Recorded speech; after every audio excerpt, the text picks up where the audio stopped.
అక్కడ పూలు చూసినావా? కానీ మంచి పూలు వస్తాయి, ఎండాకాలమే వస్తాయి. ఒక 5-6 కిలోలు కాసినాయి గ్రేప్స్. దాన్ని మధ్యాహ్నం అంటారా? ఏంది ఇప్పుడు పొద్దున ఏం తినవా? ఇంటికి వెళ్ళి బిస్కెట్, చాయ్ బిస్కెటా? లేదంటే ఓన్లీ చాయ్ తాగుతా. పనులు చేసుకుంటారు. తినాలమ్మా, తినకపోతే నాకు అలవాటు వస్తాను. నేను మామిడికాయ పచ్చడి పెట్టినా, పెట్టియాలా?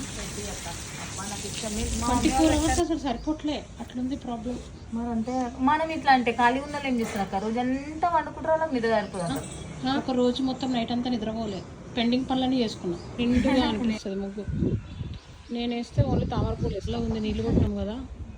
అయినా మీకు చల్లగా ఉంటుంది ఇంట్లో. మా ఇంట్లో చల్లగానే ఉంటుంది, ఎటన్నా పోతేదా అని తెలుస్తుంది బాధ కదా. ఎంత ఎఫెక్ట్ అవుతుంది తెలుసా మాకు, బయటకు పోతే ఎటన్నా.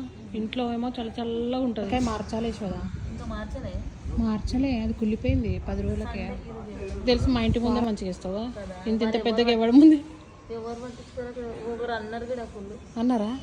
నేర్చుకుంటారు, అందుకని అక్కడ వేస్తాను. మీరు కూడా ఒకటి స్టార్ట్ చేయండి, మీకు కూడా వేస్తాను అని చెప్పు. కానీ ముగ్గులు చూసి ఎంతమంది నేర్చుకుంటారు తెలుసా, ఎంతమంది ఇన్స్పైర్ అవుతున్నారో. మరి ఇన్విటేషన్ కాలేదమ్మా, నీకు వచ్చిన దాంట్లో నువ్వు వేస్తున్నావు. ఐఎమ్ సాటిస్ఫైడ్, ఇంకెవరు సాటిస్ఫై కావాలా? చాలా బాగుంది. ఆగు, మామిడికాయ పచ్చడి టేస్ట్ చూడు, బాగుందంటే నువ్వు తెచ్చుకో, నీకు పెట్టిస్తాను. అంతే. బాయ్.